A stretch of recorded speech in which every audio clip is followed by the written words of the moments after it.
Je reprends cette phrase. Elle est apparemment prête à tout pour clamer sa liberté, son émancipation. Je ne saurais utiliser la force. Ça, c'est le parent de Chantal qui le dit, un peu grave pour un parent qui veut le bien pour sa fille. Quand on connaît nos différentes mœurs en Afrique, est-ce que ce style de comportement est un comportement qui reflète effectivement un enfant exemplaire? Je rappelle que la conversation se déroule à la scène 2 de votre livre. Vous avez dit par ailleurs que Loïc que je représente ici est un Américain.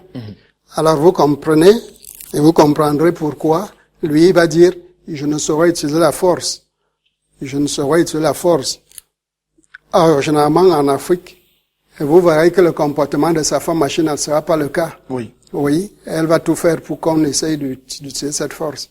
Mais elle va se soumettre en fin de compte à la volonté de l'homme et on va laisser la fille faire et elle va faire ce qu'elle va faire. Alors, plus loin, on verra cela. Dans l'histoire développée, la jeune Chantal se retrouve enrichie de manière infortune. Elle se rend au marché et dans une négociation, la commerçante confond un sac dans lequel était posée la somme de 2 millions de francs CFA. En pleurs, elle ne verra plus son argent, ce qui profitera à la petite Chantal. Et par la suite, elle se procure une boutique Chantal au marché et débute le commerce. Alors, quelle moralité voulez-vous ressortir à travers cette mentalité de la jeune Chantal? Je voulais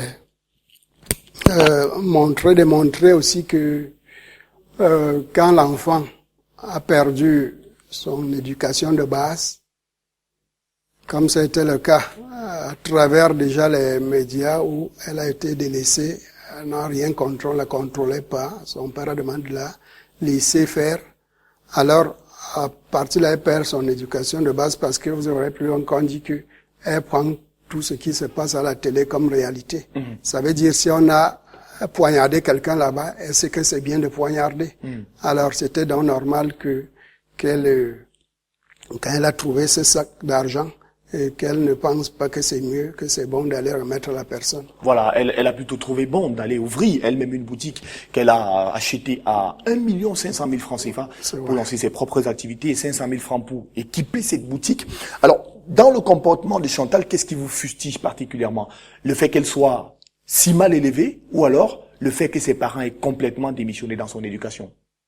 Le fait que elle est le reflet de la société. Et quand il dit la société ici, de ses parents, de comportement de ses parents. Donc, plutôt, ce qui m'ennuie, c'est peut-être le laisser aller, que le papa a voulu la laisser faire.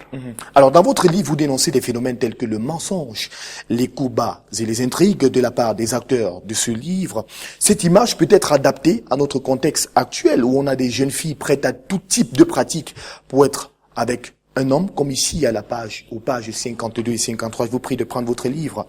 Une conversation entre Chantal et un marabout qu'elle consulte pour la circonstance, pour essayer de déjouer des pronostics, parce qu'elle a poussé l'une de ses camarades dans les bras d'un homme et maintenant elle veut le récupérer à tout prix et même à tous les prix. Chantal.